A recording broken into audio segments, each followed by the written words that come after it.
He didn't bark. He didn't bite. He just flinched and waited. In the cold steel shadow of a shelter cage, a nameless German shepherd sat silent. Until one night he disappeared. What followed wasn't just a rescue. It was a reckoning. Because when a forgotten K9 reveals the face of betrayal, sometimes the loudest scream comes from silence. The shelter sat nestled against the ridgeline of Havenbrook's northern woods, where the scent of wet bark and distant campfire smoke often drifted through the trees. The Havenbrook Animal Recovery Center, modest, weather-beaten, and perpetually underfunded, had stood there for 3 decades, its metal roof rusting quietly above rows of chain-link kennels. That morning, a pale mist wove through the pine trunks, clinging to the concrete walkways like a ghost reluctant to leave. Inside, the smell of disinfectant lingered from the pre-dawn cleaning shift. Steel cages lined the eastern corridor, Unit B, each containing souls waiting to be seen. But down in the very last kennel, in the corner that got no morning light, lay a dog no one called by name. He had been brought in 48 hours ago, shivering and muzzled. His body pressed so tightly against the far wall that his breathing barely lifted his ribcage. The intake sheet labeled him Dusty. No microchip, no tag, just a battered German shepherd with sable fur and haunted eyes. 20-year-old Elena Marquez, a veterinary student in her 3rd year at Portland State, pulled her coat tighter as she stepped through the corridor. Petite, sharp-eyed, and always carrying a well-worn canvas backpack, Elena volunteered at the shelter 4 days a week between classes and online lectures. Her professors called her brilliant. The staff at Havenbrook called her soft-hearted. Some said too soft. She paused outside kennel number 19, where Dusty hadn't moved since arriving. His back was to her. Elena knelt, her breath clouding against the wire mesh. "Hey, sweetheart," she whispered. "It's just me." No response. Just the occasional flick of his ear, barely perceptible in the dim light. Elena sighed and checked her notebook. His vital signs were stable, but his behavior showed every red flag of prolonged trauma. Flinching at movement, refusal to eat when watched, involuntary muscle tension. The kind of signs you don't learn to read from textbooks but from sitting long enough in the silence. Today she had brought liver treats, handmade the night before, and a soft fleece blanket, faintly scented with lavender. She slid the treats into the small feeder tray. No reaction. Then, a sound cracked down the corridor like a snapped branch. "Let's move already," came a sharp voice from the far end. Elena winced. Derek Holt, a new part-time worker, stomped toward her with a mop bucket rattling against his knee. Mid-30s, broad shoulders, square jaw, and zero affinity for the creatures he was paid to clean up after. "He hasn't stood up since I got here," Elena said carefully, rising to stand between Derek and the kennel. Derek scoffed. "Maybe he's just lazy." He smacked his palm against the chain link. "Up, now." Dusty flinched. His head remained low, but his shoulders curled inward like he'd braced for something he'd known too many times. Then it happened, too fast to stop. Derek unlatched the gate, reached down and grabbed the dog's collar. The shepherd's body shrank as if collapsing inward. His eyes widened in that broken way Elena had seen only once before, in a kitten who'd survived a basement fire. When the dog refused to rise, Derek, with a muttered curse, swung his hand in a swift arc and struck Dusty across the muzzle. The slap wasn't loud, but it landed with a sickening finality. Elena froze. Dusty whimpered once, barely audible. He didn't snap, didn't growl. He simply lowered his body to the floor, trembling violently, his eyes fogged with panic. The gate clanged shut behind Derek as he stormed off. Elena dropped to her knees. "Oh my God!" She didn't touch him. She knew better. She just sat there, whispering his name, his fake name, and promising him something she wasn't even sure she could deliver. "You're safe now," she said. "I swear it." Meanwhile, across town in a small craftsman home shaded by sugar maples, Claire Monroe flipped pancakes in the kitchen while her son Noah sat at the table in silence, stacking sugar packets into small geometric towers. 11 years old, thin, with auburn hair that curled slightly over his ears, Noah had never been one for loud rooms or unfamiliar voices. Claire, a behavioral psychologist specializing in trauma-informed therapy, had given up trying to coax conversation out of him during breakfast. She'd learned instead to observe. "Noah," she said gently, flipping a pancake, "how about after school we go visit the shelter again?" No reply, but something in his eyes shifted. A tiny tilt of the head. A blink that lasted a beat too long. Claire took that as a yes. Back at the shelter, Elena returned with a blanket and her copy of The Little Prince. She sat outside kennel number 19 again, cross-legged, and began reading softly, letting her voice fall into the air like slow rain. She didn't look at the dog. Just read. "You become responsible, forever, for what you have tamed." After 30 minutes, Dusty's ears moved. Not toward the door, not toward a threat, but toward her. At 4 p.m., Claire and Noah arrived. As always, the boy entered quietly, his backpack in front of him like a shield. Claire greeted the staff, signed in, and let Noah wander with cautious steps into the corridors. He always gravitated toward the back kennels, where the quiet ones were, the ones who never barked. Today was no different except when he reached kennel number 19. He stopped. Elena looked up from her book. "Hi, you must be Noah." The boy said nothing, just stared through the mesh at the trembling shepherd. Then, slowly, he took off his backpack and knelt down. From it, he removed a stubby crayon and a folded piece of sketch paper. Within minutes, the outline began to form. A large dog curled in the dark, and beside it, a girl sitting cross-legged, reading from a book with stars drawn above her. Claire, watching from down the hallway, felt a shiver run up her spine. Inside the shelter, silence was rarely pure. The rustle of straw, the whir of the old heater, a distant whimper or bark. These made up the rhythm of mornings. But this one was different. The stillness had weight to it, as though the entire building was holding its breath. Marcus Benton, night supervisor, rubbed his bleary eyes and blinked at the glowing screen of the check-in kiosk. His 5th shift this week. His patience, already thinner than the paper towels stocked in the supply room, had nearly snapped by 3 a.m. Derek had texted in sick again. Not surprising. Marcus shuffled down the corridor to do his rounds, yawning loudly and swinging his flashlight. The beam bounced lazily across the kennels. Empty food bowls, bundled blankets, slow blinks from sleepy dogs. He barely glanced at kennel number 19. The gate hung slightly ajar. He stopped. "Derek, you idiot," he mumbled, jaw-clenching. But when Marcus pushed open the gate, the kennel was empty. No food, no bedding disturbed, no paw prints in the thin frost of the floor. The German shepherd, Dusty, was gone. At the same hour, Elena was curled beneath her blanket in her attic apartment downtown. The window cracked open despite the cold. She always left it open. Something about the wind whispering through the screen helped her breathe deeper. Her phone buzzed at 5:47 a.m. Text from Supervisor Tony Granger. "Urgent. Come in as soon as you can. One of the trauma cases is missing. Possible breach." She didn't hesitate. By 6:25 a.m., Elena stood in front of kennel number 19, now cold and echoing. Tony, a stern man in his 50s with silver-streaked hair and thick-rimmed glasses, met her with a tight expression. No forced entry, no transfer notice. Door was unlocked. Camera battery shows a gap during the last cycle. "I don't like it." "Who was on night?"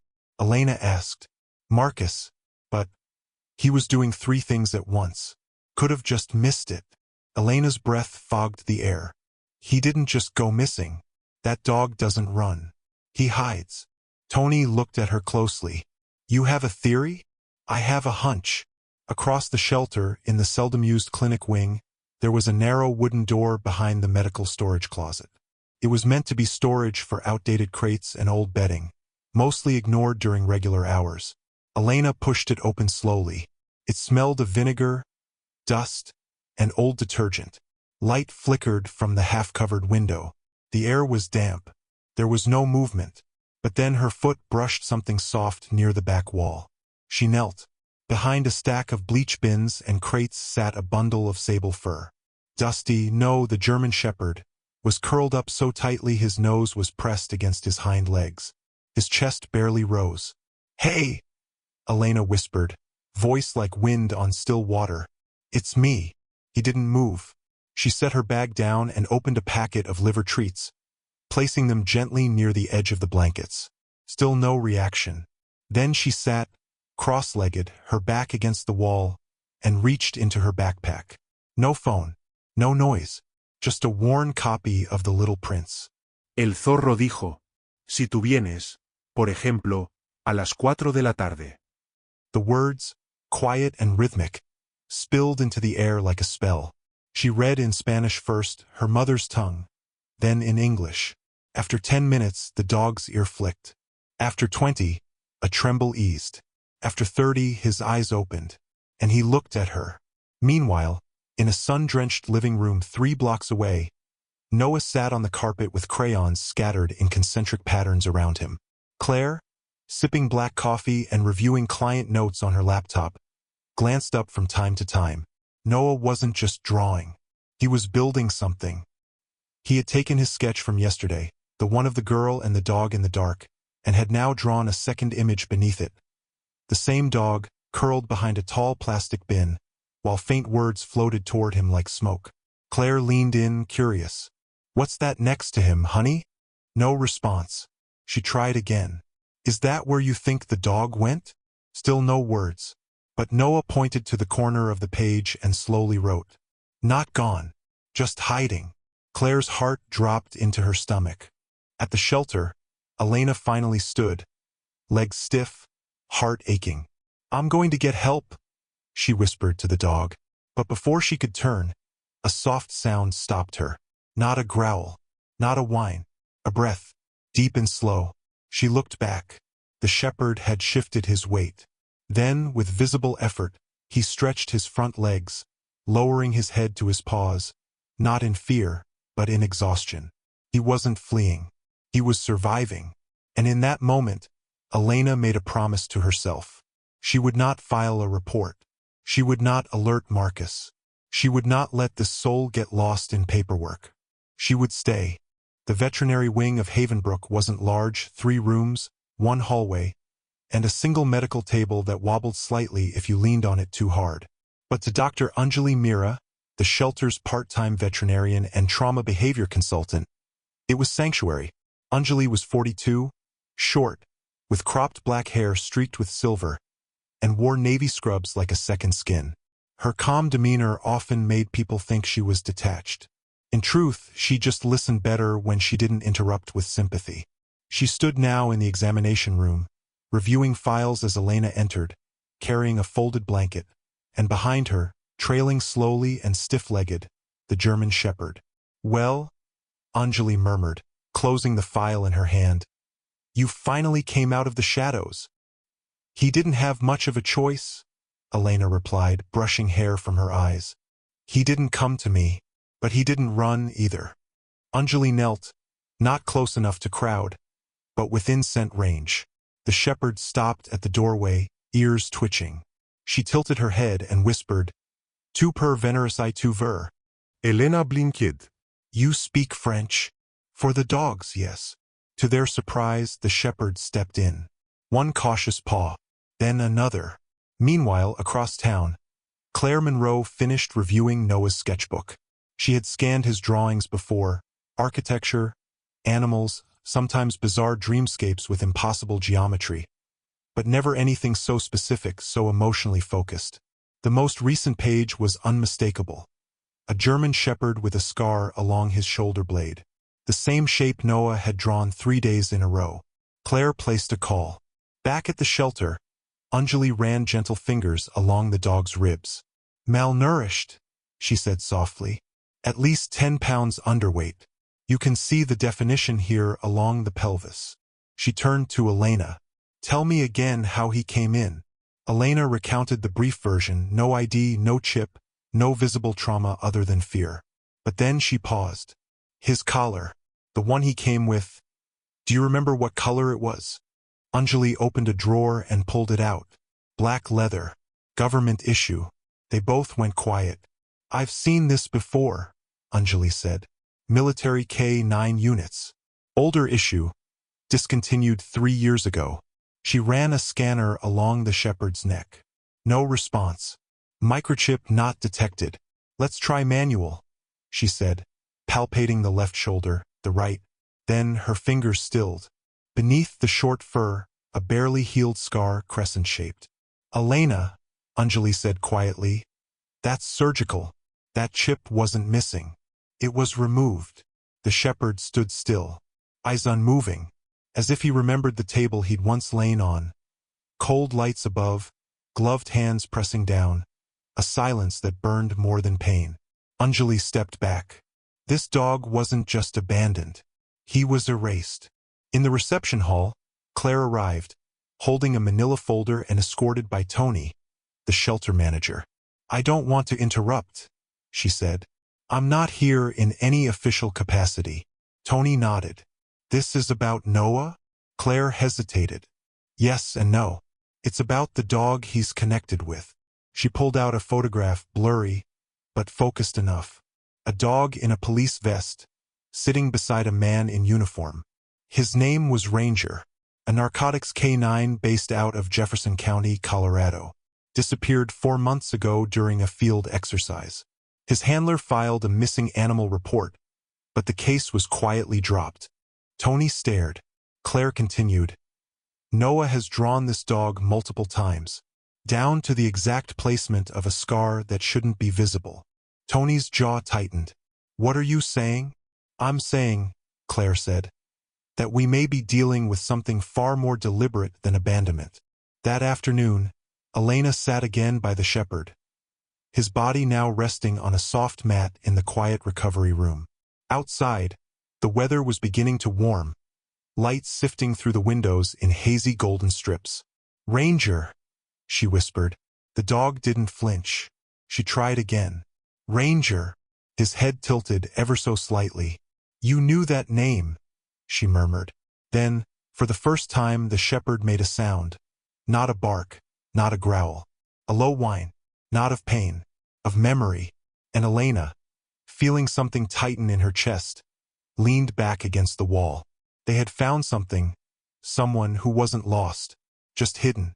Havenbrook, Oregon, 3:44 p.m., 42 degrees Fahrenheit.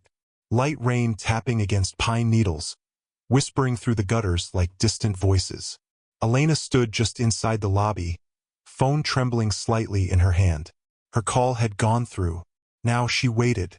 The voice on the other end had been weary, skeptical, but something in Elena's tone had broken through. He was coming. Officer Jason Reeves was not the kind of man who panicked. In his early 40s, tall, with the kind of military-cut jaw that rarely softened, he had once led narcotics K9 units across the state. But the day Ranger went missing, Jason had collapsed on the station locker room bench and didn't speak to anyone for hours. The official report said the dog had slipped his harness during a training exercise in the forests of Jefferson County and likely perished to wildlife. But Jason had never believed it. Not for a second. Now he was driving north. At the shelter, Ranger paced in slow, nervous circles in the recovery room. The lighting had been dimmed. Soft ambient music played from a speaker tucked behind an ivy plant in the corner. Elena sat cross-legged nearby, speaking softly. You don't have to be afraid. He's coming. The one who called you his partner. Ranger stopped pacing. His eyes found hers. Still cautious, still shadowed, but no longer wild. He lowered himself into a crouch and rested his head on his paws. Outside, tires ground to a halt on gravel. Jason stepped from the black SUV and scanned the building. The front door opened before he could knock. Tony was waiting. Room 6, Tony said simply. Jason nodded once, then moved forward. Not quickly, not hesitantly. Like a man walking through a memory. Ranger lifted his head before the doorknob turned. Elena held her breath. Jason opened the door, and everything stopped. He didn't say the dog's name. Not yet. He stepped inside slowly, his posture lowered just enough to be read as submission, not command. He dropped to one knee. The rain outside softened. Then, in a voice raw with restraint, Jason said, "Ranger, it's me, bud. It's Jason." The shepherd blinked. His body tensed. Then something shifted. Not dramatic, not cinematic, just the lift of his chest, a slight rise of his shoulders, ears perking. Jason opened his arms but didn't reach. "Come on, boy. I'm here now." And then Ranger stood. He crossed the room in 3 deliberate steps and placed his head against Jason's chest. No barking. No backing. Just stillness. Jason lowered his forehead to Ranger's skull and closed his eyes. "I thought I'd lost you." Elena turned away, eyes brimming. Meanwhile, outside the shelter, Claire sat on a bench with Noah, watching light fog drift through the yard. Noah clutched his sketchbook tightly. "He's here," the boy whispered, not looking up. Claire nodded. "Yes, that's Ranger's friend. His handler." Noah reached into his backpack and retrieved a new drawing. It showed a man kneeling, his head against the dog's. Claire stilled.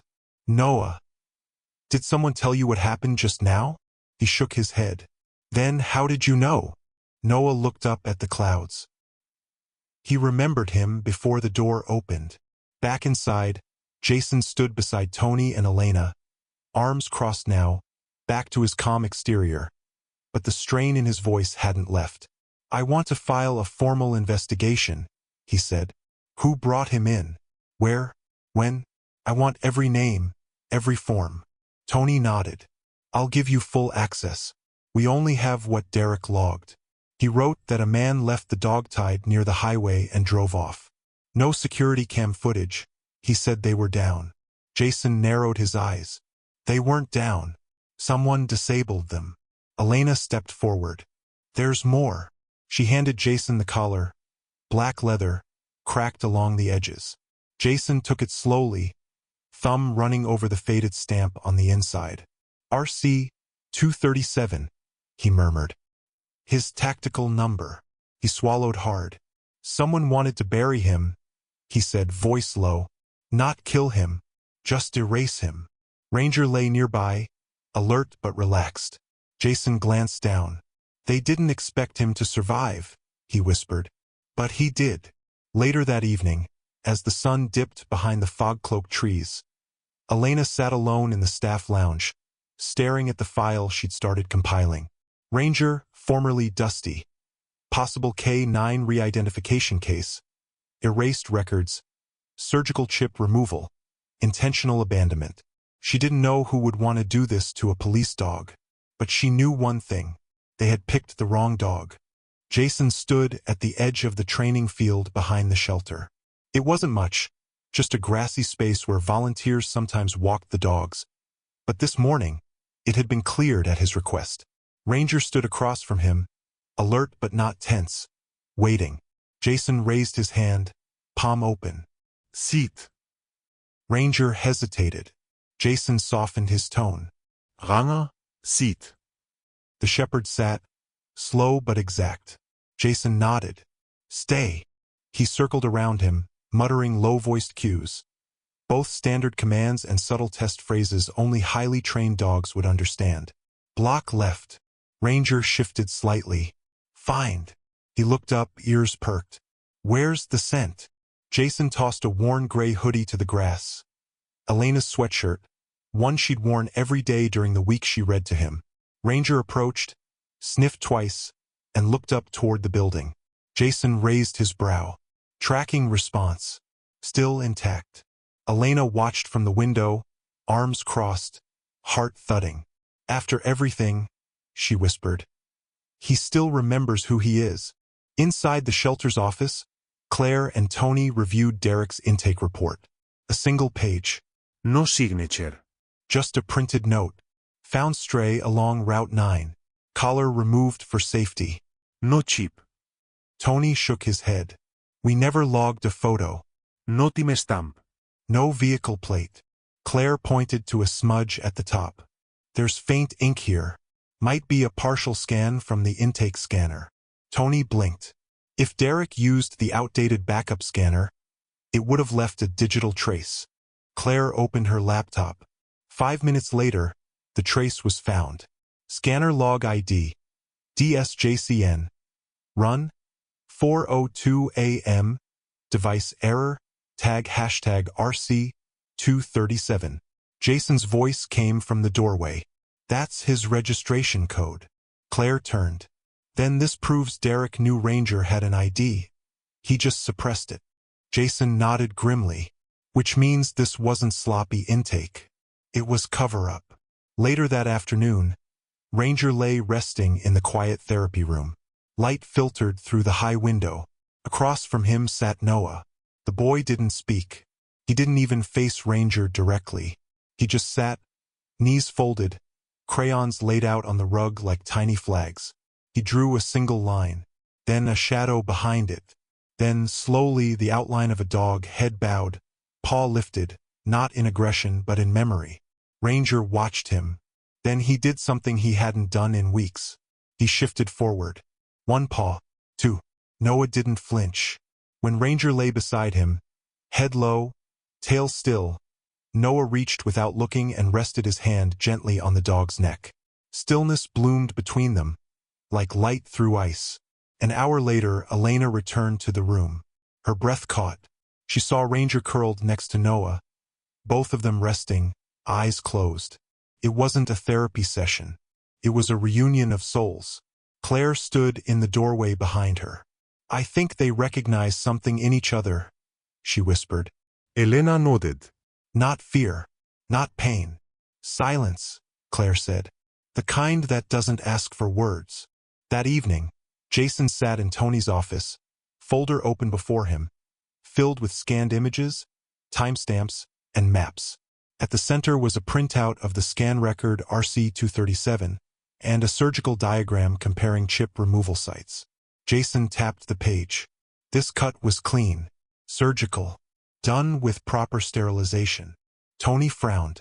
So, whoever took him didn't hurt him? No, Jason said darkly. They needed him alive, but untraceable. Why? Jason's voice was flat. Because a dog like Ranger, trained to detect advanced synthetics, can be a threat. Tony leaned back, stunned. Are you saying this is related to drug networks? Jason didn't answer directly. He just stared at the photo of Ranger in uniform beside him. He wasn't lost, Jason said finally. He was targeted. Jason sat in the forensic lab of Havenbrook's regional precinct, eyes locked on the test results just printed. Soil samples taken from under Ranger's paw pads told a story, one not visible on any map. Iron oxide, residual ammonium, traces of synthetic methylamine. He rubbed his jaw. That's chemical-grade waste. Detective Lopez leaned over his shoulder. You recognize the composition? Jason nodded grimly. We used to find this near the abandoned DEA storage sites in Jefferson County. Lopez frowned. You think Ranger was held in one? I don't think. I know. Back at the shelter, Elena gently led Ranger to the outdoor field. It was warmer now, and the sun had finally pushed through the veil of drizzle. He didn't hesitate as he used to. He walked beside her, not with a leash, not with command, but in quiet agreement. On the far bench sat Noah. The boy had brought a new drawing. It showed a building, wide, low-roofed, surrounded by trees, and a single rusted gate hanging crooked. Claire had asked him where he'd seen it. I haven't, Noah said. But Ranger has. Elena stared at the picture now, goosebumps rising. The proportions, the steel beams, the crooked door. It was a near-perfect depiction of the old Mason Ridge storage site, a place sealed 10 years ago after a chemical lab fire. At 3:30 p.m., Jason arrived at the shelter with a key card from the Regional Narcotics Bureau. I pulled this from the archive, he said to Elena and Tony. That warehouse in Noah's drawing? It's real. And it's where we used to train dogs like Ranger to detect high-risk synthetics. Tony raised a brow. It's still standing? Barely. But it was never fully demolished. He turned to Ranger, kneeling. I think he's telling us he remembers. Ranger didn't look away. That evening, under gray clouds, Jason, Elena, and Lopez drove to the edge of Mason Ridge. The warehouse sat like a dead giant under rotting pine limbs and rusted vents. Jason stepped out first. Ranger followed. No hesitaste. He pulled forward, nose to the wind, muscles tight. But not in fear. In memory. The group moved in. Inside, the air was heavy with mildew and something darker. Chemical rot that never truly faded. They followed Ranger down the side hall, past shattered tiles and forgotten lockers. Then he stopped. At the last door. Jason reached for the handle, hesitated, then pushed it open. Inside, the floor bore marks, crescent-shaped scratches, some fresh. A chain still hung from a bent pipe overhead. A single bowl sat in the corner, cracked but not old. Elena whispered, "Someone used this recently." Jason crouched and pulled a fiber sample from the chain. "It's dog fur." They called for backup. Within an hour, a forensic team arrived. Jason stood outside under a canopy of pines as the stars began to pierce the sky. "Someone kept him here," he said. "And maybe others." Elena looked over. "Why abandon him?" Jason replied quietly, "Because he remembered, and they couldn't control him anymore." That night, at the shelter, Noah awoke from a dream. He scribbled a new drawing. 2 dogs, one lying curled near a window, the other standing guard outside. Underneath, in shaky letters, he wrote, "The one's still waiting." Jason pored over logs from K-9 retirements and missing dog reports across Oregon and neighboring states. His desk at the temporary FBI field office was a mess of clipped files and flagged photos. Ranger lay nearby, eyes half closed, but ears perked every time a name was read aloud. "Elijah! Tango! Bolt. At that name, Ranger stirred. Jason paused. Bolt. He pulled the file closer. Bolt, German Shepherd, assigned to Pine Ridge County, reported lost in action 6 months ago. No remains recovered. He glanced at the handler's statement. Bolt didn't run. He was taken. Jason looked down at Ranger. "We're not looking at one case anymore." Meanwhile, at the shelter, Elena was deep in intake records. She and Claire had begun a methodical comparison between dogs admitted under Derek's shifts and cases flagged as missing from various K-9 units. Noah sat on a cushion nearby, sketching. He was unusually focused, crayon strokes fast and deliberate.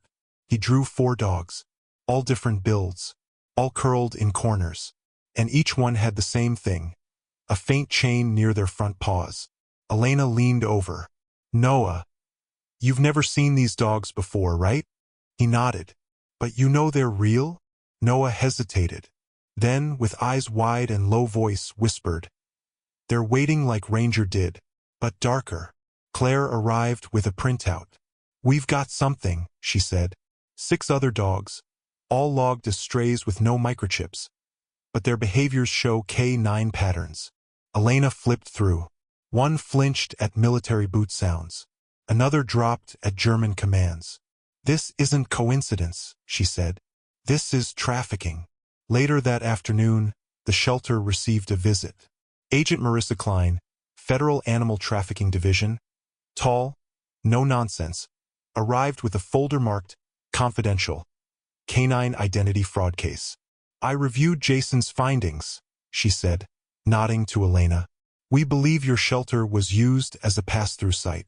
Dogs were delivered here with altered names, stripped IDs, and falsified paperwork." Jason frowned. "Why Havenbrook? Small, underfunded, easy to manipulate intake logs," Klein replied. "And your night staffer Derek? He's disappeared." Tony stepped back, stunned. "He called in sick 3 days ago." "He never reached home," Klein said. "We traced his last phone ping, 2 miles from Mason Ridge." Everyone froze. Jason's voice was cold. "They're silencing the leaks." That night, Elena walked Ranger to the outer yard for air. Frost lined the fences. Her breath clouded the air as she crouched beside him. "I don't know what they're planning," she whispered. "But I think we're running out of time." Ranger turned toward the trees. Then he growled low and steady. Elena followed his gaze. In the far tree line, a silhouette vanished into the mist. Back inside, Noah finished his latest drawing. It showed Ranger facing the woods. Behind him were 6 other dogs, chained, silent, but one had turned its head, and its eyes were drawn in red. A convoy of 3 black SUVs crawled over the dirt path leading toward what had once been a campground supply depot. Now, overgrown and silent, the structure stood like a waiting secret. Jason sat in the front vehicle beside Agent Klein. Ranger lay between the seats, gaze alert, nose twitching before the tires had stopped. "No hesitation," Jason murmured. "He knows this scent." They triangulated the location using cell tower data from Derek's last known phone ping, paired with Noah's haunting drawing, 6 dogs behind one fence, and a crooked gate. As the team approached the entrance, Ranger stiffened. Then, without warning, he barked once. Sharp, commanding. Jason froze. Klein raised her fist, signal to halt. Everyone went quiet. The woods breathed. And then, the scent hit them. Blood. Faint. Drying. The door wasn't locked. Just stuck. Jason pushed it open. Inside, cages lined the walls, makeshift and rusted. The stench of urine, fear, and chemical sedatives hung in the stale air. 2 dogs lay in the back, both alive, barely. German shepherds, eyes sunken but still scanning for movement. "Get the vet team," Klein ordered. "Now." Elena rushed in with her bag, heart pounding. "I need lights." Jason knelt by the first cage. The tag had no name, just a number. K9-0832B. The second dog flinched when touched, but didn't growl. He simply trembled and pressed closer to the back wall. Ranger walked forward. He stood outside the second cage, and didn't move. Then he sat, slowly, like a soldier beside a fallen comrade. Elena whispered, "He knows this one." Jason checked the logs pinned to the wall. Most were blank. One at the bottom was partially ripped. It read, "Pending transfer 11-7E. Bari's approval. Status. Redacted." Jason's eyes darkened. Edwin Baris, Deputy Director of State Veterinary Services. The name that kept surfacing on falsified records. Back at the shelter, Noah awoke in a sweat. He rushed to his notebook and drew. A truck, a cage swinging open, and a man with a sharp chin, handing off a clipboard. Claire found him minutes later, staring at the picture. He pointed to the man. "He wears gray, and he doesn't like light." By noon, the dogs rescued from the depot were brought to Havenbrook's recovery wing.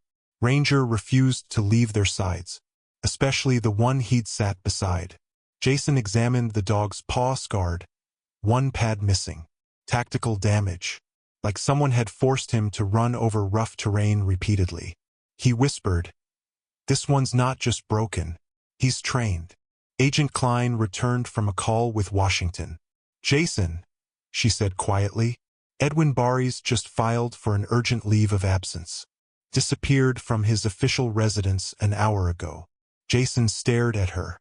"We just woke a giant." That evening, Elena sat beside Noah as he drew in silence. He turned the page.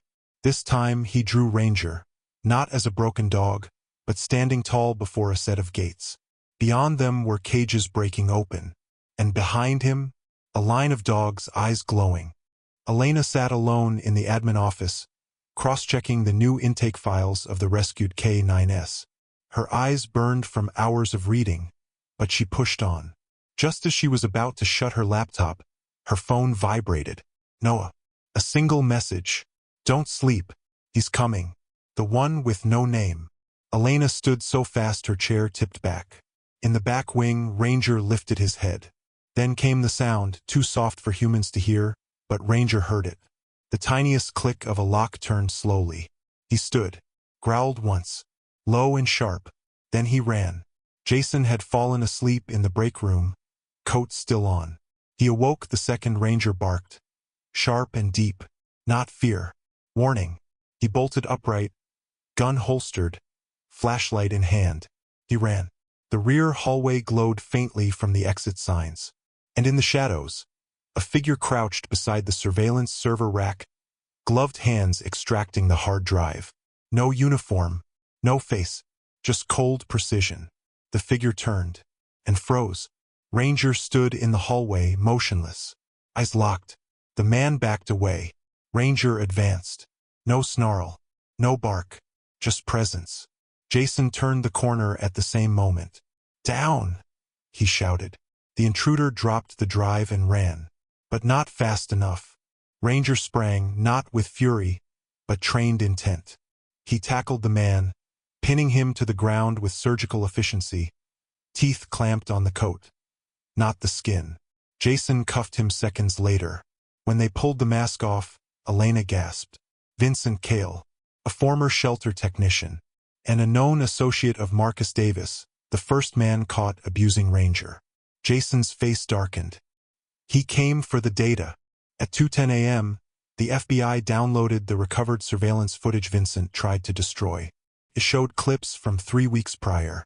A black van, 3 dogs in crates, a clipboard exchange with a man in a gray suit and silver tie. The video paused on a face half-lit. Edwin Barries. Back in the shelter, Ranger paced before the recovery room. The 2 rescued dogs now slept in clean bedding. But Ranger didn't rest. He stood watch until Noah came. The boy stepped barefoot onto the cold tile, hair tousled, blanket still clutched. He looked at Ranger, then said, soft and clear, "We heard you. We all did." That morning, as dawn spread pale over the frost-tipped trees, Havenbrook Shelter held its breath. But Ranger, he breathed deep, eyes toward the horizon, as if sensing the final curtain of shadow preparing to lift. Ranger walked beside Jason across the open field just beyond Havenbrook Shelter, land recently granted to them by the town council. Where once stood silence and frost, now there were foundation markers, equipment trailers, and framed signs. At the center, Ranger's Gate Recovery and Training Grounds for retired K-9S. Jason turned to Elena, who stood next to the design renderings. "You sure about the name?" she asked. Jason smiled. He opened the first one. Let him open the rest. Ranger sat beside the wooden stake that would become the main entrance. His tail wagged once, slow and steady. In Washington, D.C., federal hearings were underway. Edwin Barries was arrested in a cross-state sting led by the FBI. His network of falsified chip removals, illegal transfers, and the covert repurposing of retired K-9S for criminal surveillance was exposed in full. The final count: 14 dogs rescued, 7 shelters shut down, 3 high-ranking officials suspended pending investigation. But the most damning testimony didn't come from a politician. It came from Jason. He stood before Congress, holding a photo of Ranger. Eyes steady, scar visible. He didn't bark for help. He just waited for someone to notice. Meanwhile, Noah stood by the new indoor therapy wing at Havenbrook, watching Tinker, one of the rescues, take his first confident steps without curling against a wall. Ranger was beside him. Noah reached down. Hand met vuur. Connection, wordless and whole. Claire approached Elena nearby. "He hasn't drawn the chained dogs in weeks." Elena smiled. "That's because they're not chained anymore." Later that afternoon, a quiet ceremony was held beneath the pines. No reporters. Just people who had seen the worst and dogs who had survived it. Ranger wore no vest. No medal, only a leather collar, etched with one word: returned. Jason gave a short speech. "This field isn't for memory, it's for motion. A place where no dog has to prove his worth to be seen." As if understanding, Ranger stepped forward, touching his nose to the first stone laid. A hush fell. Then, from the far side of the field, unexpectedly, another shepherd, one of the rescued dogs, broke into a run. Not away, toward Ranger, and the two met in a blur of tails, dust, and joy. The others followed. No commands. No leashes. Only movement, only trust. That night, after the ceremony, Noah handed Elena one final drawing. It showed Ranger, not as a soldier, not as a protector, but lying beneath the trees with 6 other dogs, all asleep. Above them, the pines whispered in curved lines. And at the bottom, in Noah's crooked handwriting, We are not lost. We were waiting for the light. Sometimes, God's miracles don't come in thunder or lightning. They come on 4 legs, with trembling eyes and a heart that refuses to give up. Ranger wasn't just a dog. He was a message, a reminder that even when the world tries to erase you, God still knows your name. And when no one else sees you, He does. In a time when darkness tried to cover the truth, it was through the quiet loyalty of a forgotten soul that light returned. That is not coincidence. That is grace. If you believe that no pain is wasted, that healing is possible, and that God sends the right soul at the right time, then this story was meant for you. Please, share this video to shine that light for others. Leave a comment to bless the dogs who still wait for rescue. Type Amen if you believe every soul, no matter how broken, is worthy of love and redemption.